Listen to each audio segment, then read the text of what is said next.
شام کے شہر دمشق میں ایک نوجوان لڑکی روزانہ اکیلی یونیورسٹی جاتی تھی۔ اسی یونیورسٹی میں اس کا والد ایک ڈپارٹمنٹ کا انچارج تھا۔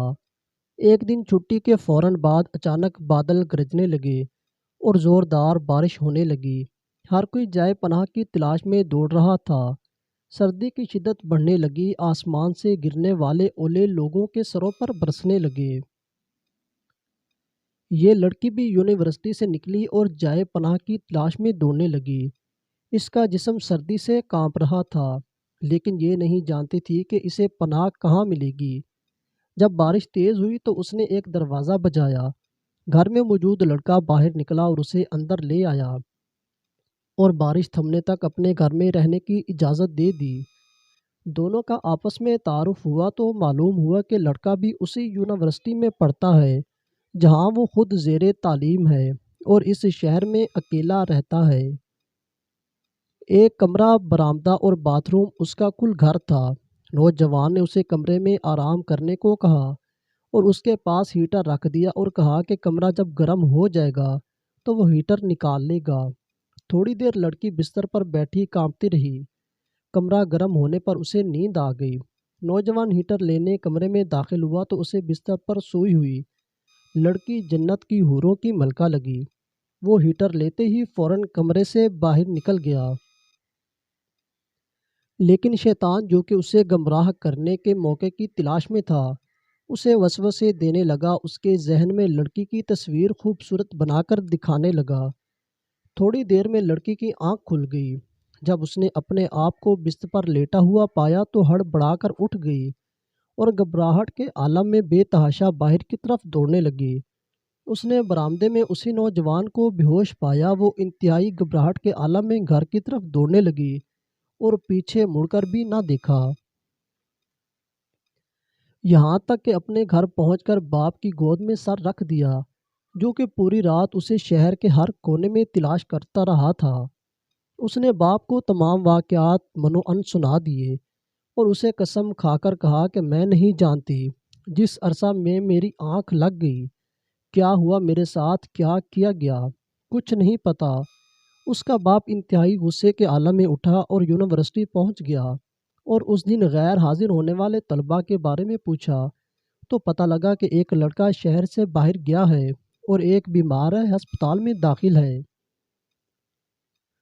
باپ ہسپتال پہنچ گیا تاکہ اس نوجوان کو تلاش کرے اور اس سے اپنی بیٹی کا انتقام لے۔ ہسپتال میں اس کی تلاش کے بعد جب اس کے کمرے میں پہنچا تو اسے اس حالت میں پایا کہ اس کے دونوں ہاتھوں کی انگلیاں پٹیوں سے بندھی ہوئی تھی۔ اس نے ڈاکٹر سے اس مریض کے بارے میں پوچھا تو ڈاکٹر نے بتایا جب یہ ہمارے پاس لایا گیا تو اس کے دونوں ہاتھ جلے ہوئے تھے۔ باپ نے نوجوان سے کہا کہ تمہیں اللہ کی قسم ہے، مجھے بتاؤ کہ تمہیں کیا ہوا ہے۔ باپ نے اپنا تعارف نہیں کروایا۔ وہ بولا ایک لڑکی کل رات بارش سے بچتی ہوئی میرے پاس پناہ لینے کے لیے آئی۔ میں نے اسے اپنے کمرے میں پناہ تو دے دی، لیکن شیطان مجھے اس کے بارے میں پھسلانے لگا تو میں اس کے کمرے میں ہیٹر لینے کے بہانے داخل ہوا۔ وہ سوئی ہوئی لڑکی مجھے جنت کی حور لگی۔ میں فوراً باہر نکل آیا، لیکن شیطان مجھے مسلسل اس کے بارے میں پھسلاتا رہا اور غلط خیالات میرے ذہن میں آتے رہے۔